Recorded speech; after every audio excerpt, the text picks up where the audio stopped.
What I'm about to tell you is going to reshape the way you look at your credit cards forever. Because right now, we are watching something happen in the credit card industry that almost nobody is prepared for.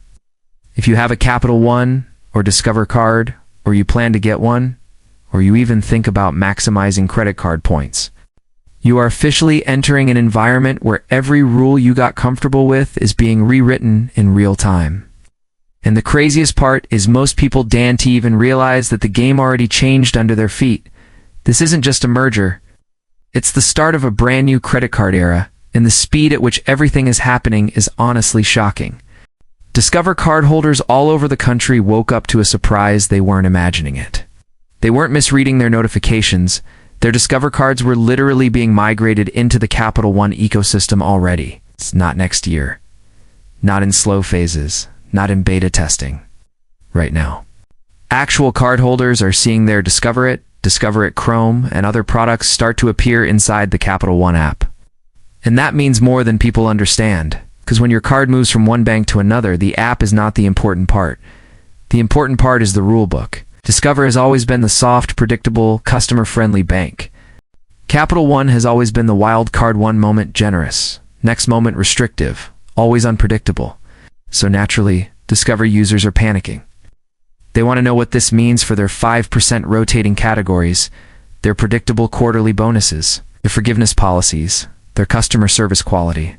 And let's be honest, 90% of people keep a Discover card for the 5% rotating categories. Those categories are the heart of the card. So the big question is, will Capital One keep them, Tanya? And if you look at the history of banking mergers, that answer becomes scary. Banks do not maintain perks after mergers. They adjust them. Adjust is the polite corporate word that basically means shrink, reduce, downgrade, or eliminate entirely. Discover's generosity has always been its brand identity. Capital One's brand identity is aggressive expansion, aggressive marketing, and aggressive rule enforcement. You can already see where this is going. Then comes the insane possibility that almost nobody is talking about. The idea that Discover cashback could eventually convert into Capital One miles. Think about that for a second. Capital One is already trying to build its travel ecosystem to compete with Chase and American Express. If they absorb Discover's entire customer base and then fold their cashback into the miles program, Capital One becomes a travel powerhouse overnight. It sounds crazy, but Capital One thinks in crazy ways. And the speed of this migration tells us everything. One viewer said Capital One literally sent them a debit card that runs on the Discover network. You can't send out new debit cards unless you rebuilding the entire back end of a banking network. This is foundational infrastructure level transformation, not just account migration. But that was just the warm-up. The next move Capital One made hit the industry like a truck, without announcing anything, without sending emails, without warning customers. They quietly merged the Venture and Venture X cards into one shared welcome bonus family. That means, if you received a Venture bonus within the last 48 months, you are now blocked from getting the Venture X bonus. And if you got a Venture X bonus, you're blocked from the Venture bonus. For years, smart customers double-dipped both bonuses. That strategy is now dead.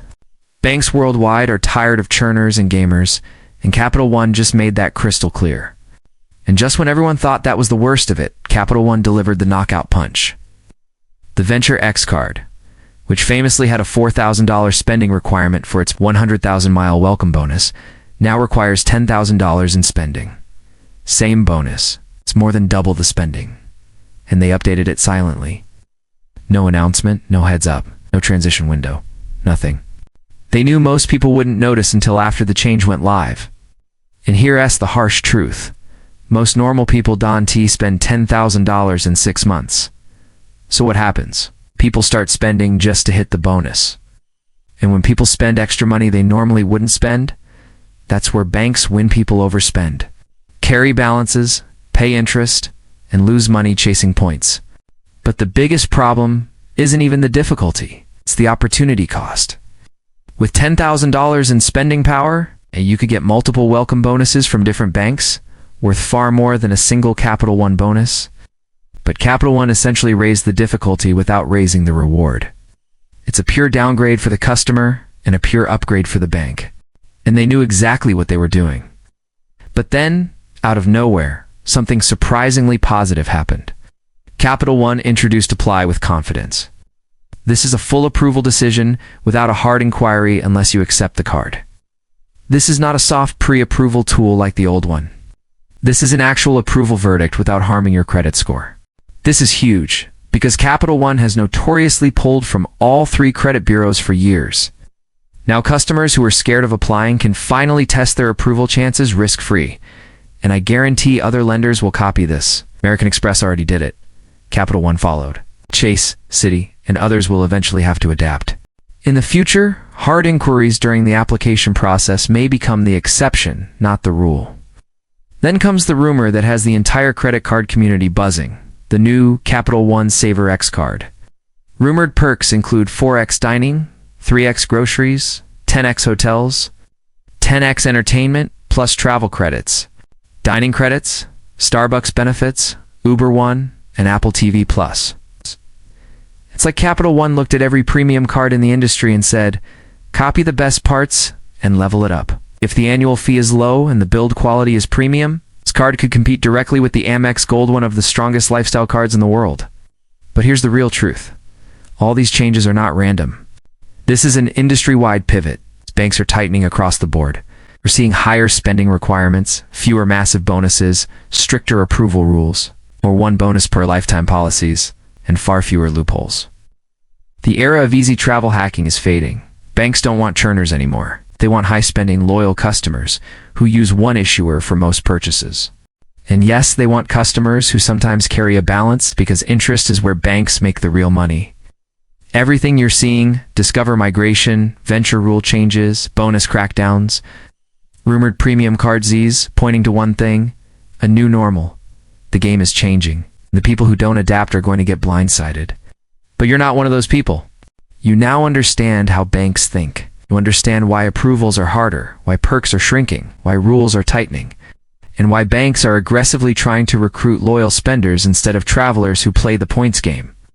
If you want to keep winning in this new environment, you need to move smarter, not harder. And here's the final message. If you have any negative items on your credit report collections, charge-offs, late payments, this new banking era is going to hit you even harder. Approvals are narrowing, criteria are tightening. This is the moment to fix your credit before new restrictions roll out. In the end, Screen ULLC a video that walks you through how AI tools help remove negative items step by step. Don't ignore it. If this deep breakdown brought you value, make sure you subscribe to Finance Glow. Because here we don't just teach you credit, we teach you how banks actually think, how the system really works, and how you can stay 10 steps ahead of the industry. Like the video? Drop a comment telling me which Capital One or Discover card you have, and whether you've received any migration notifications yet. I'm reading every comment because the community needs this information. I'll see you in the next video. Till then, stay smart, stay strategic, and keep glowing financially. This is Finance Glow, signing out.